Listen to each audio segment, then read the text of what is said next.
To'xta bolam. Menga qilgan yaxshiliging uchun bu senga. Buni nima qilaman? Buni ichgan odam faqat rost gapiradi.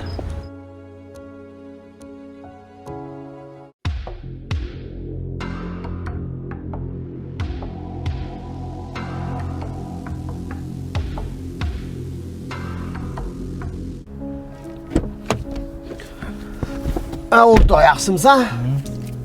Nima bu? Shoshilma. Ha? Ayyo, Buni ichgan odam faqat rost gapiradi. men bilan nima uchun o'rtoqsan? Nimaga bo'lardi? Sastayani yaxshi. Yoningda yurib, uy-joy, mashinali bo'lsam, basharingga tupurib ketaman. Yaxshi. Tushundim. Charchamadingizmi? Rahmat. Hozir 1 minut.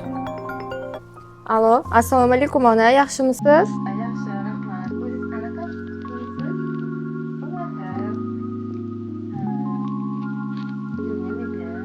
Mayli, yaxshi o'tiringlar. Nima haqida gapiryaptilar? Menga nima uchun turmushga chiqmoqchisan? Menga qolsa, sizga umuman erga tegmas edim. O'zi yaxshi ko'rgan yigitim bor edi. Ota-onam sizni boyligingizga o'tishdi. Bundoq o'ylab qarasam, to'g'ri aytishayotgan ekan. Men ham rozi bo'lib qoldim.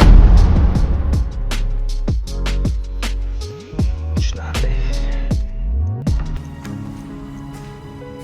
Assalomu alaykum ona. Va alaykum assalom. Kech bo'lganda qayoqlarda yuribsan? Onam xavotir oladi ham demaysan. Telefon qilsa ko'tarmaysan telefoningni. Qanaqa bo'lasan o'zsan? Telefonga qarashga vaqtim bo'lmadi ona. Настроением ham yo'q, ishlarim вообще ko'payib ketdi. O'zingiz charchamayapsizmi? Nima bo'ldi bolam? Tinchlikmi? Sog'lig'ing yaxshimi? Ishlaring joyidami? Ha, bo'ladi.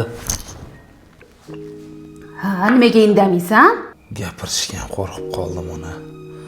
Bu hayotda insonlar bir-biridan manfaat ko'zlab yashirkan.